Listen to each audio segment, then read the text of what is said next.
이 시간에 오늘 하나님 말씀을 우리 같이 보기를 원하는데요, 자리에서 일어나실 수 있는 분은 일어나셔서 민수기 33장 38절부터 56절 말씀 우리가 들으면서 같이 읽었으면 좋겠습니다. 그래서 오늘은 38절부터 56절 말씀, 여기 말하는 스피드를 맞춰가면서 우리 같이 읽도록 하겠습니다. 이스라엘 자손이 애굽 땅에서 나온 지 40년째 5월 초하루에 제사장 아론이 여호와의 명령으로 호르산에 올라가 거기서 죽었으니, 아론이 호르산에서 죽던 때의 나이는 123세였더라. 가나안 땅 남방에 살고 있는 가나안 사람 아랏 왕은 이스라엘 자손이 온다는 소식을 들었더라. 그들이 호르산을 떠나 살모나에 진을 치고, 살모나를 떠나 분온에 진을 치고, 분온을 떠나 오봇에 진을 치고, 오봇을 떠나 모압 변경 이에아바림에 진을 치고, 이임을 떠나 디본갓에 진을 치고, 디본갓을 떠나 알몬디 블라다임에 진을 치고, 알몬디 블라다임을 떠나 느보압 아바림 산에 진을 치고, 아바림 산을 떠나 여리고 맞은편 요단 강가 모압 평지에 진을 쳤으니, 요단 강가 모압 평지의 진영이 벤여시모스부터 아벨시딤에 이르렀더라. 여리고 맞은편 요단 강가 모압 평지에서 여호와께서 모세에게 말씀하여 이르시되, 이스라엘 자손에게 말하여 그들에게 이르라. 너희가 요단강을 건너 가나안 땅에 들어가거든 그 땅의 원주민을 너희 앞에서 다 몰아내고 그 새긴 석상과 부어 만든 우상을 다 깨뜨리며 산당을 다 헐고 그 땅을 점령하여 거기 거주하라. 내가 그 땅을 너희 소유로 너희에게 주었음이라. 너희의 종족을 따라 그 땅을 제비 뽑아 나눌 것이니, 수가 많으면 많은 기업을 주고 적으면 적은 기업을 주되 각기 제비 뽑은 대로 그 소유가 될 것인즉 너희 조상의 지파를 따라 기업을 받을 것이니라. 너희가 만일 그 땅의 원주민을 너희 앞에서 몰아내지 아니하면 너희가 남겨둔 자들이 너희의 눈에 가시와 너희의 옆구리에 찌르는 것이 되어 너희가 거주하는 땅에서 너희를 괴롭게 할 것이요, 나는 그들에게 행하기로 생각한 것을 너희에게 행하리라. 아멘. 하나님 말씀입니다. 앉으시죠. 여러분, 오늘이 민수기 마지막 주일입니다. 그래서 아직 몇 장이 더 남아있긴 하지만 주일에 나누는 것은 오늘이 마지막입니다. 여러분, 민수기 공부하시고 또 큐티 아니라 수고하셨습니다. 우리 서로에게 박수로 한번 격려하겠습니다.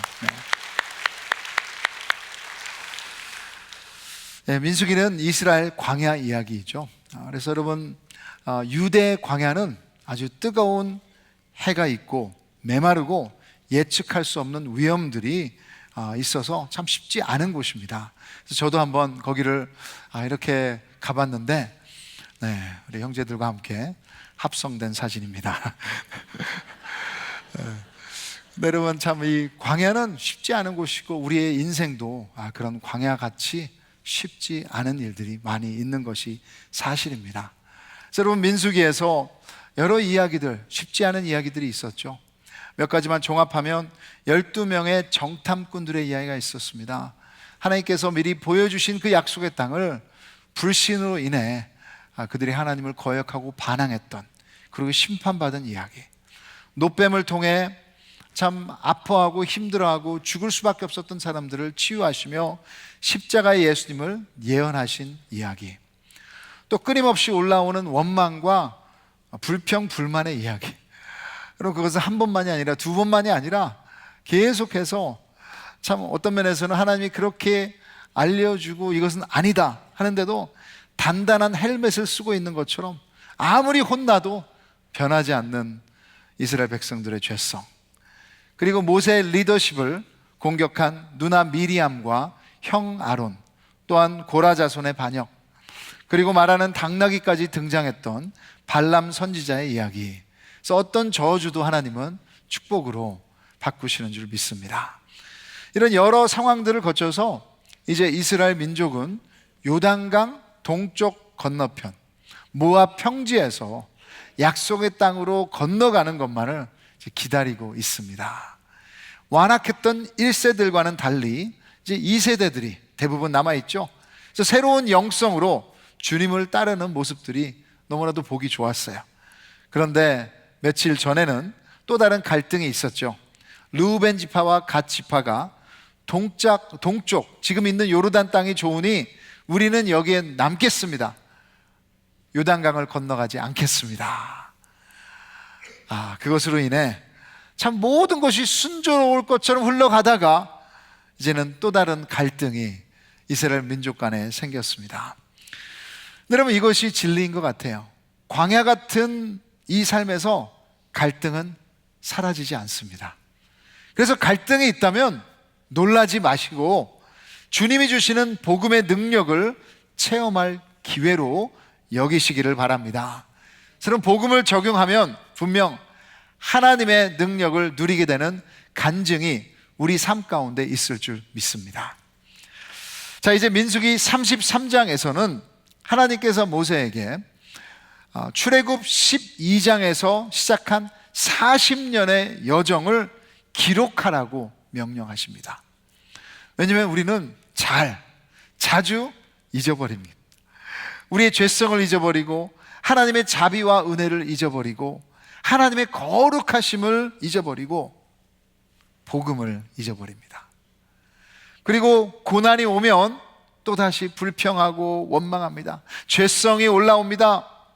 그래서 잊지 말라고, 기억하라고 하나님이 기록을 명령하십니다. 우리의 기억은 그날의 기분에 따라 조금씩 변경되죠. 그래서 기록이 기억보다 더 센 것 같아요. 여러 간증들을 기록으로 남기시는 것도 좋고요. 우리 부모님들은 특별히 자녀들에게 구원의 간증을 꼭 남기시기를 바랍니다. 아이들에게 부부가 어떻게 만났는지를 알려주는 것도 중요하겠지만 아빠가 하나님을 만난 이야기, 엄마가 하나님을 만난 이야기들을 남겨주시면 무엇보다도 그것이 믿음의 유산이 될 것으로 믿습니다. 하나님께서 모세에게 이제 왔던 길을 돌아보며 기록하라고 하십니다. 왜 뒤를 돌아봅니까? 덴마크 크리스천 철학자 키르케가르드는 이런 얘기를 했어요. Life can only be understood backwards, but it must be lived forwards. 인생은 앞으로 전진하며 살아야 하지만 뒤를 돌아볼 때 비로소 우리가 이해할 수 있습니다. 여러분, 자기 성찰 없이는 성장할 수 없습니다. 뒤를 돌아본다는 것은 과거에 집착하며 상처 가운데 사는 것이 아닙니다. 과거는 우리가 머무는 장소는 아닙니다. 하지만 삶의 깨달음을 받기에는 좋은 곳입니다. 여러분은 언제 이런 뒤를 돌아보는 시간들을 가지셨습니까?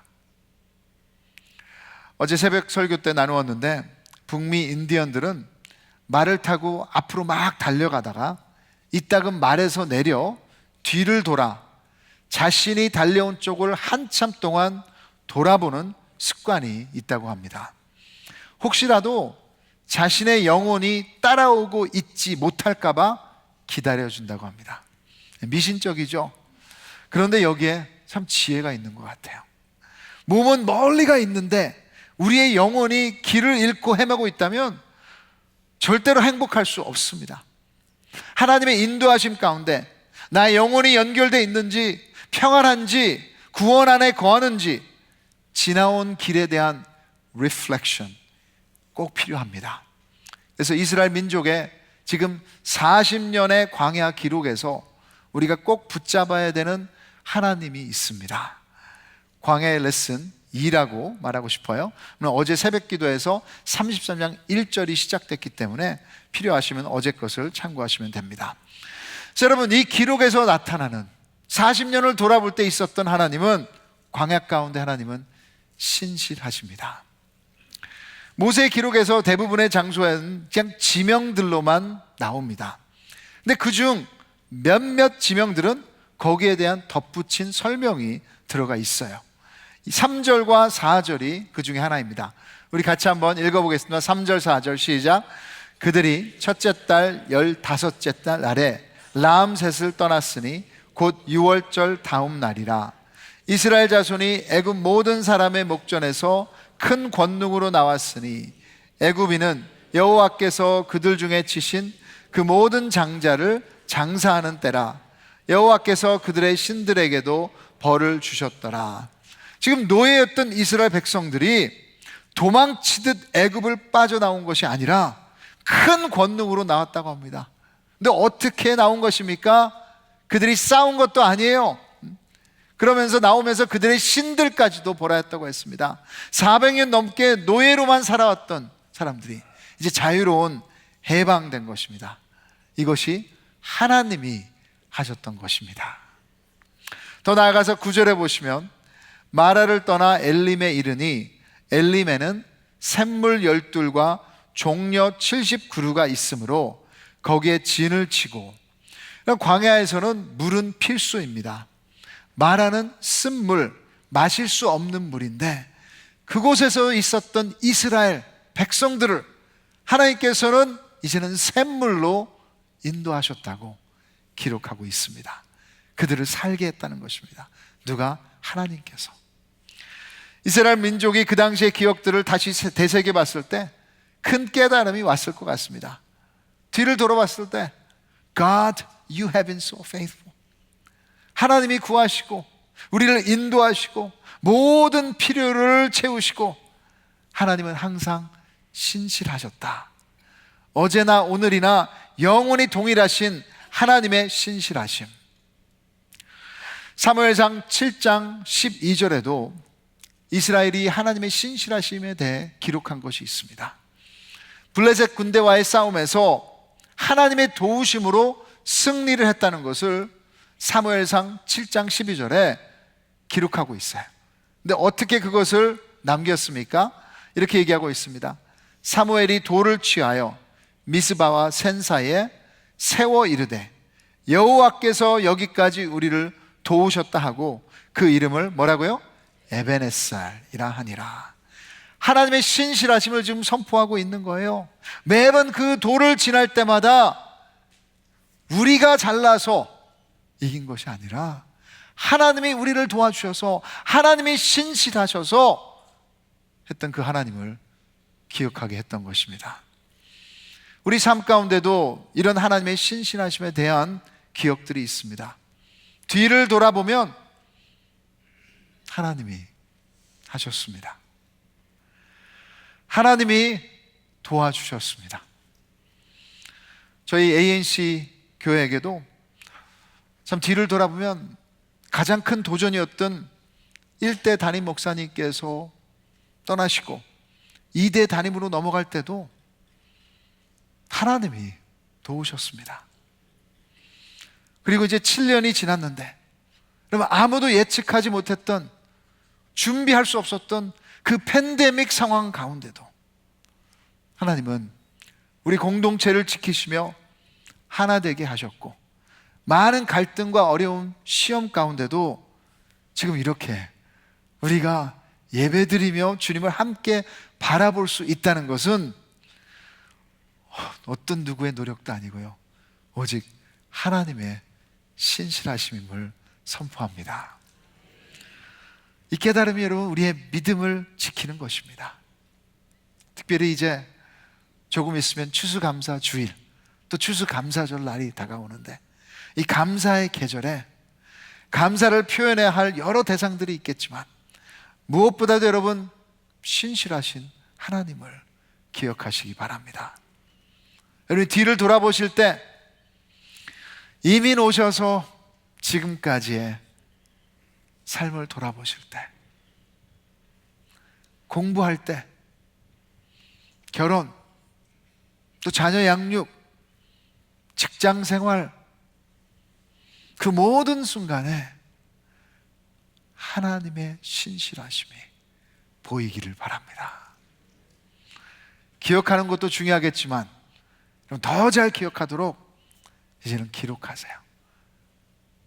그것이 무슨 저널링을 하시든 꼭 책이 아니더라도 여러분 나누시며 남기시기 바랍니다. 왜냐하면 나눔은 선포입니다. 그래서 우리 하나님은 신실하신 하나님이시다라고 여러분 삶 가운데 이것이 풍성하게 나눠지기를 바랍니다. 여러분 오늘 기록 가운데 알 수 있는 것은 이 하나님은 자비로우신 거예요. 33장에 모세가 기록한 장소들을 살펴보면 우리가 들어본 이름들이 있습니다. 마라, 제가 조금 전에 읽었죠. 이 출애굽기를 읽어본 분들은 아시겠지만 물이 써서 못 마신다고 하나님을 원망했던 곳이에요. 근데 놀라운 것은 홍해 바다를 지나온 이스라엘 백성들이 지금 하나님의 기적을 경험한 후에 그들이 원망하며 그들의 마음을 바꾸지 못했던 것입니다. 또 11절에 보시면 거기에 신광야라고 나오고 있습니다. 이것은 이스라엘 온 회중이 먹을 것이 부족하다고 모세에게 원망했던 장소입니다. 또 16절에 기록된 기브롯 하다와에서는 막 고기를 먹고 싶다고 또다시 원망해서 하나님의 심판을 받은 곳입니다. 36절에 기록된 신광야 가데스도 백성이 물이 없으므로 모세와 다투어 또다시 원망했던 곳입니다.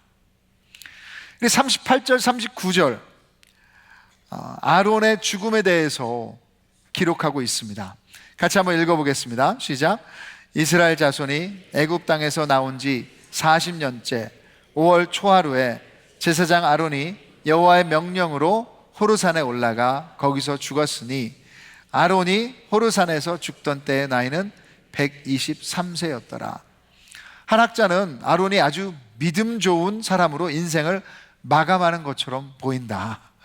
왜냐하면 여호와가 명령하신 대로, 그렇지만 여러분 민수기를 읽으셨을 때 아시겠지만 민수기 20장에서는 모세와 아론 자신들의 죄 때문에 그들이 약속의 땅으로 들어가지 못하고 죽는다고 하나님은 말씀하셨어요.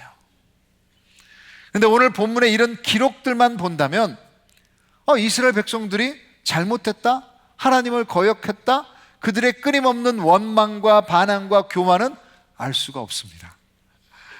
하나님께서 이 기록을 명령하셨는데 왜 그들의 자세한 죄들은 빼놓으셨을까? 여러분, 이것이 하나님의 자비하심입니다. 그 당시에 죄에 대한 심판은 하셨지만 그런 죄들이 하나님께서 우리와 관계를 맺으시는 잣대가 아니라는 거예요. 그런 기준들이, 그런 잣대로 우리를 바라보셨다면 이들은 약속의 땅으로 들어갈 수 없는 사람들이에요. 어떤 목사님은 이렇게 얘기하셨어요. 이 기록은 하나님이 우리 삶을 돌아보실 때 우리의 죄는 건너뛰신다는 것을 보여줍니다. 적절한 때에 우리의 잘못을 우리를 상대로 이용하시려고 모아두시지 않았다는 것입니다. 만약에 그러신다면 우리 중에 어느 누구도 이 여정의 끝까지 살아남지 못할 것입니다. 여러분, 우리가 우리 죄를 자백하면 하나님 미쁘시기에, 자비가 풍성하시기에 시편 103편 12절이 얘기하는 것처럼 동이 서에서 먼 것 같이 우리의 죄를 우리에게서 용서하시고 깨끗해 하시고 멀리 옮기신 줄 믿습니다. 하나님은 우리의 죄를 들추시며 계속해서 야, 네가 그때 그랬었지 괴롭히는 분이 아니세요. 하나님 앞에서 우리의 죄를 회개했다면 그분은 그것을 용서하신 줄 믿으시기 바랍니다. 여러분, 그리고 그것이 사실이라면 여러분 어떻게 달라질 수 있습니까? There is no condemnation for those who are in Christ Jesus. 그리스도 안에 어떤 정죄함도 없다는 거예요. 그렇게 자유로운 사람으로 살 수 있는 거예요. 그래요, 죄에 대한 대가는 있습니다. 그러나 그리스도 안에서 그 죄의 저주는 모두 해결된 줄 믿습니다.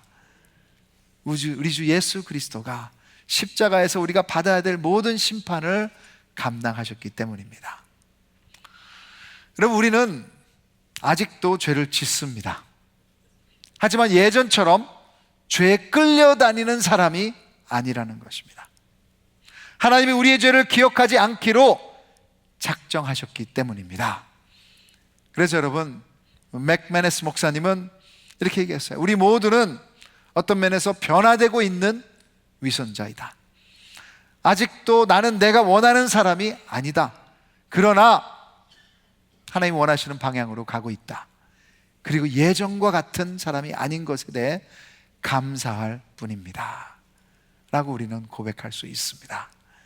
이것이 하나님의 자비 때문에 가능합니다.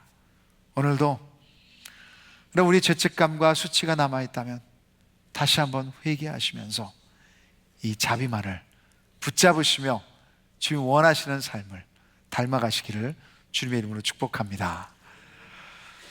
오늘 기록 가운데 또 다시 한번 배우는 것은 평범한 가운데도 하나님의 임재는 확실합니다. 오늘 본문에서 이 지도를 보시면 42개의 지명들이 나옵니다.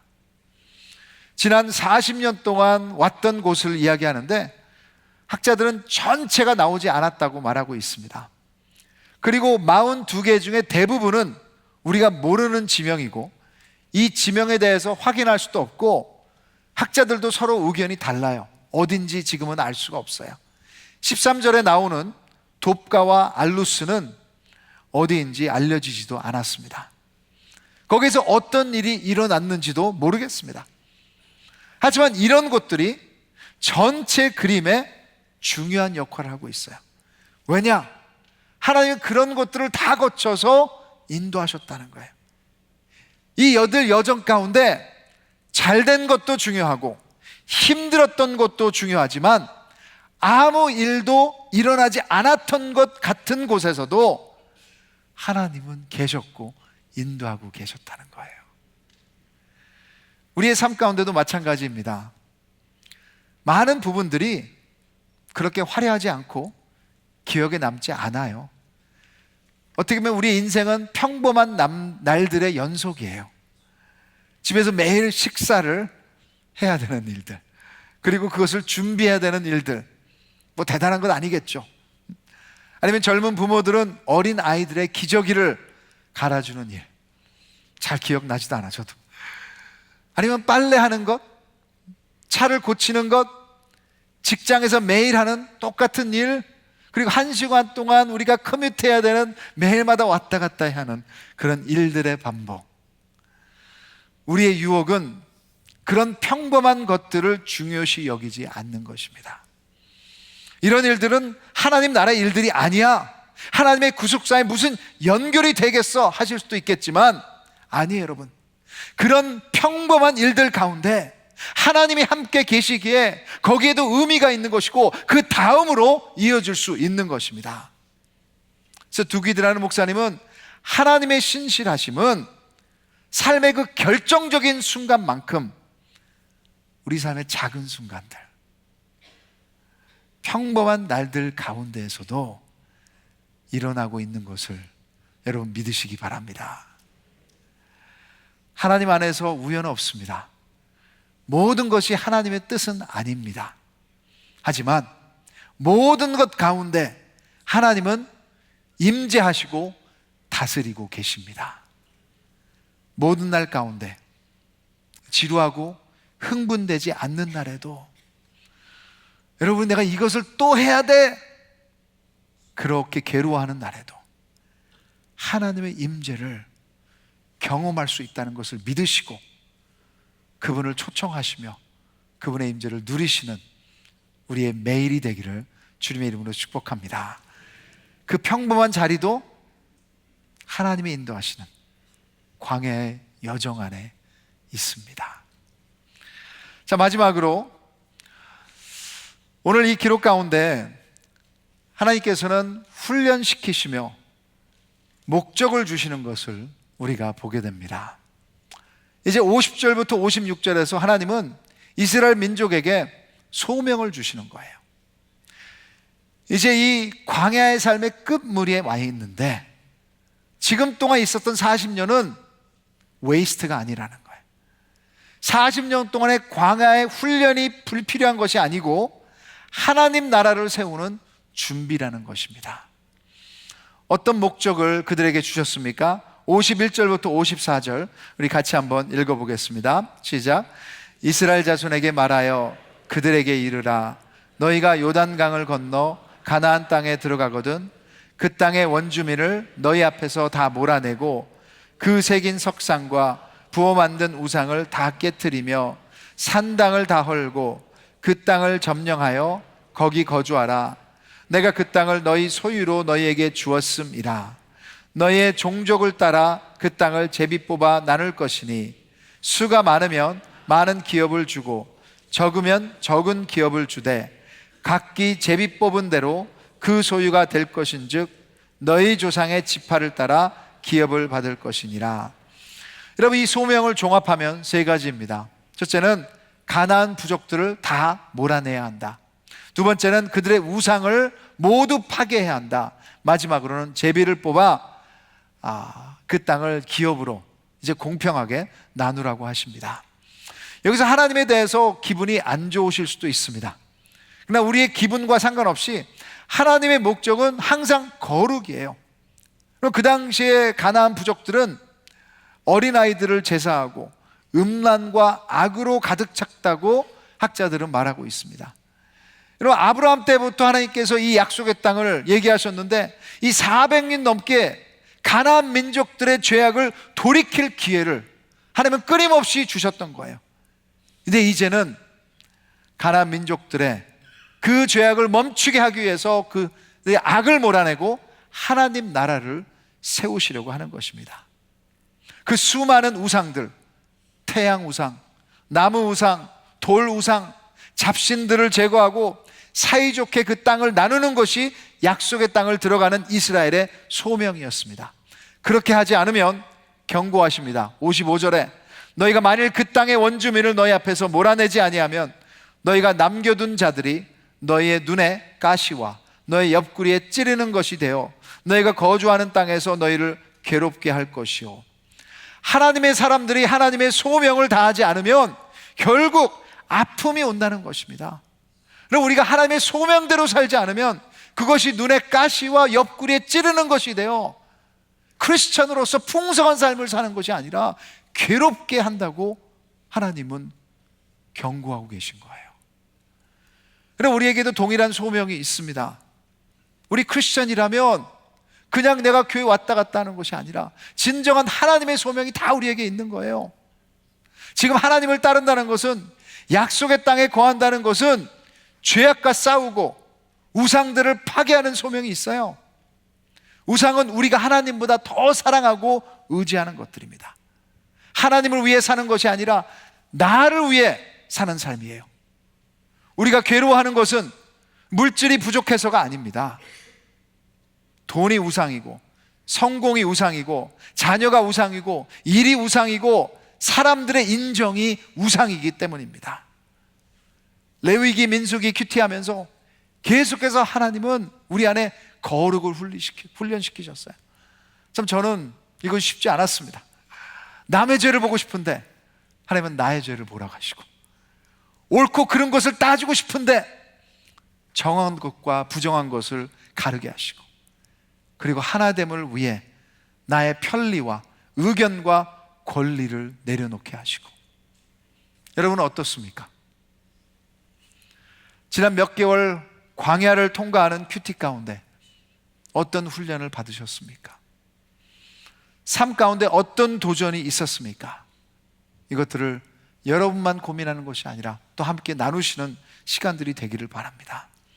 여러분, 이것은 우리를 괴롭게 하시려는 것이 아니라 우리가 진정으로 약속의 땅을 누릴 수 있도록 하는 하나님의 훈련인 것입니다.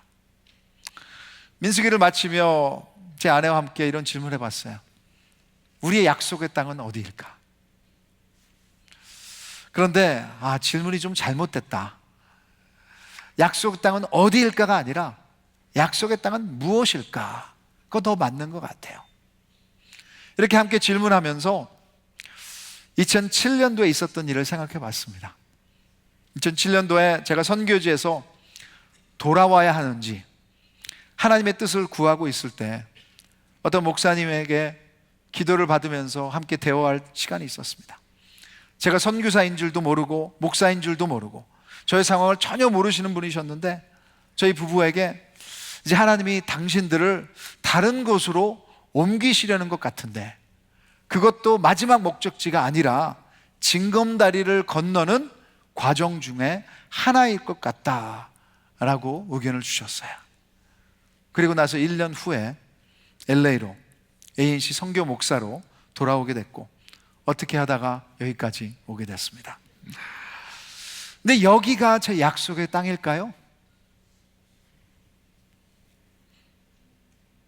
담임 목사가 약속의 땅일까? 마지막 목적지일까? 절대 아닙니다. 만약 여기가, 이것이 제 약속의 땅이라고 생각한다면 이 자리를 위해 제 자신을 괴롭히고 주위 사람들을 너무나 괴롭힐 것 같아요. 절대로 놓을 수 없는 것이죠. 이게 약속의 땅인데. 근데 여러분, 약속의 땅은 이 세상에서는 어떤 장소, 자리, 재물, 명예가 아닙니다. 물론 우리의 궁극적인 약속의 땅은 천국입니다. 그러나 이 땅에서의 약속의 땅은 우리의 영혼이 하나님 안에서 안식을 누리는 곳이라고 저는 말하고 싶어요. 그렇다면 감옥에서도 약속의 땅이 될 수 있어요. 그 고난 가운데서도 약속의 땅이 될 수가 있어요. 내가 원하지 않는 일일지라도 하나님의 가장 풍성한 약속의 땅이 될 수 있습니다. 이스라엘 백성이 약속의 땅에 들어가게 된 것은 그들의 의로움이나 노력이 아니라 하나님의 신실하심, 하나님의 자비, 하나님의 임재, 이 모든 것이 하나님의 은혜였습니다. 마찬가지로 우리도 우리의 어떤 노력이 아니라 오직 하나님의 은혜로 그 하나님의 약속의 땅, 그분을 경험할 수 있다는 것을 기억하기 바랍니다. 어떻게 해요? 오직 예수님이 십자가에서 이루신 일 때문에 우리의 풍성한 가운데도, 궁핍한 가운데도, 평범한 가운데도, 또 고난 가운데도 내 영혼은 평안하다 고백하실 수 있는 우리의 신앙이 되기를 주님의 이름으로 축복합니다. 자, 여러분, 예수님은 벌써 이 약속의 땅으로 우리를 초청하셨어요. 수고하고 무거운 짐진 자들아, 다 짐을 내려놓고 오라가 아니라 그 짐도 가지고 오라, 나에게로 오라. 그 예수님이 우리의 약속의 땅입니다. 여러분, 이 시간에 우리 같이 자리에서 일어나셔서 우리 마지막 찬양을 같이 한번 불렀으면 좋겠습니다. 이 찬양의 제목이 전능하신 나의 주 하나님은 능치 못하실 일 전혀 없습니다. 그래서 여러분, 다시 한번 뒤를 돌아보시며 빨리 달리는 것이 중요한 것이 아니에요. 얼마나 내가 앞서가는 것이 중요한 것이 아니라 진정으로 하나님이 원하시는 그 뜻을 이루는 삶, 그분의 약속의 땅 안에서 풍성함을 우리가 체험하는 삶, 또 그분과 매일마다 동행하는 삶 되기를 기도하시면서 우리 같이 이 찬양 주님 앞에 올려드리겠습니다.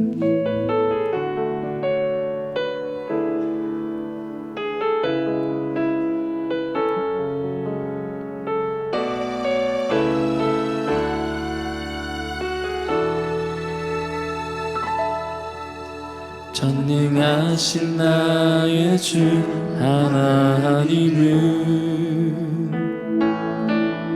능치 못하실 일 전혀 없네.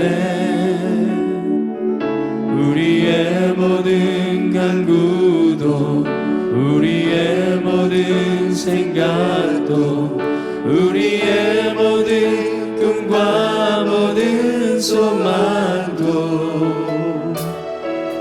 신실하신 나의 주 하나님은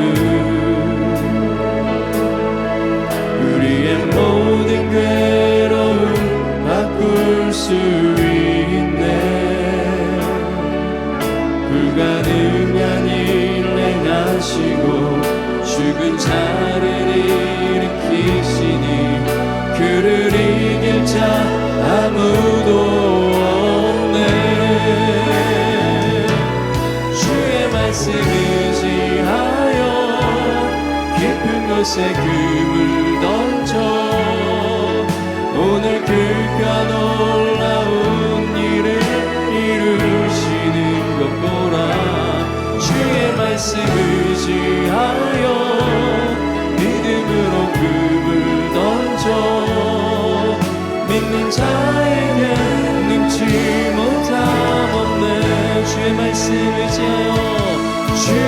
말씀 의지하여 깊은 곳에 금을 던져 오늘 그가 놀라운 일을 이루시는 것 보라. 주의 말씀 의지하여 믿음으로 금을 던져 믿는 자에게 눈치 못함 없네. 믿는 자에게 눈치 못함 없네. 믿는 자에게 눈치 못함, 믿는 자에게 눈치 못함 없네.